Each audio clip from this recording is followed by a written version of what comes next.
ಯೆಹೋವನು ನಮ್ಮ ನ್ಯಾಯಾಧಿಪತಿ, ಯೆಹೋವನು ನಮಗೆ ಧರ್ಮವಿದಾಯಕ, ಯೆಹೋವನು ನಮ್ಮ ರಾಜ, ಆತನೇ ನಮ್ಮನ್ನು ರಕ್ಷಿಸುವನು.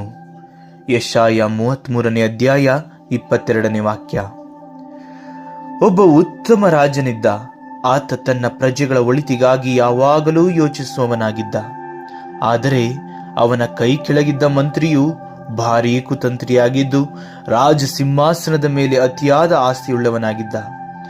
ಆ ರಾಜ ಸಿಂಹಾಸನದ ಮೇಲಿನ ಆಸೆಯಿಂದ ರಾಜನು ಪ್ರಜೆಗಳಿಗಾಗಿ ಹೊರಡಿಸುವ ಪ್ರತಿಯೊಂದು ಆಜ್ಞೆಗಳನ್ನು ತಿರುಚಿ ಜನರಿಗೆ ಮುಟ್ಟಿಸಿ ಜನರೆಲ್ಲರೂ ರಾಜನನ್ನು ವಿರೋಧಿಸುವಂತೆ ಮಾಡಿದ.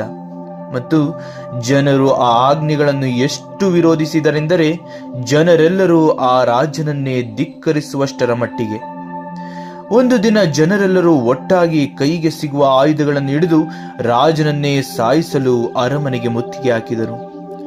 ಜನರು ಅರಮನೆಗೆ ಮುತ್ತಿಗೆ ಹಾಕಿದ ವಿಚಾರವನ್ನು ರಾಜನ ಆತ್ಮೀಯನಾದ ಸೇನಾಪತಿಯು ರಾಜನಿಗೆ ತಿಳಿಸಿದ ಮತ್ತು ರಾಜನು ಗುಪ್ತ ಸ್ಥಳಕ್ಕೆ ಹೋಗಿ ಅಡಗಿಕೊಳ್ಳಲು ಸಲಹೆ ನೀಡಿದ.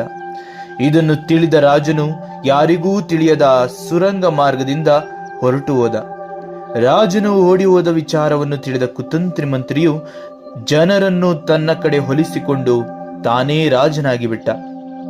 ಈ ಕುತಂತ್ರಿ ಮಂತ್ರಿಗೆ ರಾಜ್ಯ ಪ್ರಜೆಗಳಿಗಿಂತ ರಾಜ್ಯ ನಿಧಿಯ ಮೇಲೆ ಕಣ್ಣಿತ್ತು. ಈ ರಾಜ್ಯದಲ್ಲಿ ನಡೆದ ವಿಚಾರದ ಬಗ್ಗೆ ತಿಳಿದ ಪಕ್ಕದ ರಾಜ್ಯದ ರಾಜನು ಯುದ್ಧ ಸಾರಿದ. ಇದನ್ನು ತಿಳಿದ ಮಂತ್ರಿಯು ರಾಜನಿಧಿಯ ಐಶ್ವರ್ಯವನ್ನು ದೋಚಿ ಪರಾರಿಯಾದ. ಈ ವಿಚಾರವು ಜನರಲ್ಲೆಲ್ಲ ಹಬ್ಬಿತು.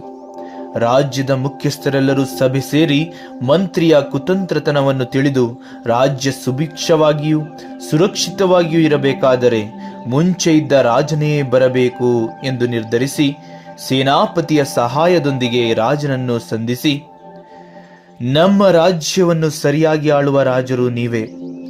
ದಯಮಾಡಿ ನಮ್ಮ ತಪ್ಪುಗಳನ್ನು ಕ್ಷಮಿಸಿ, ಇನ್ನೆಂದು ಈ ರೀತಿಯ ವಿಚಾರಗಳು ಜರುಗದಂತೆ ನಾವು ನೋಡಿಕೊಳ್ಳುತ್ತೇವೆ.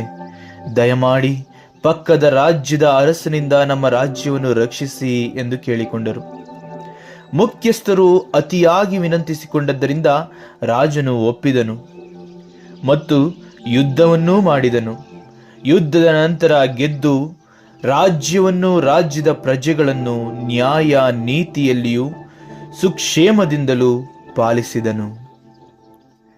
ನೆಲ್ಮೆಯ ಸಹೋದರ ಸಹೋದರಿಯರೇ, ಈ ಲೋಕದ ಪಯಣದಲ್ಲಿ ಕೆಲವೊಂದು ಸಂದರ್ಭಗಳನ್ನು ದಾಟಿ ಹೋಗಲು ಸುಳ್ಳು, ಮೋಸ, ಕುತಂತ್ರತನಗಳೆಂಬ ಸುಳ್ಳು ಅರಸನ ಆಶ್ರಯ ಬಯಸುತ್ತೇವೆ.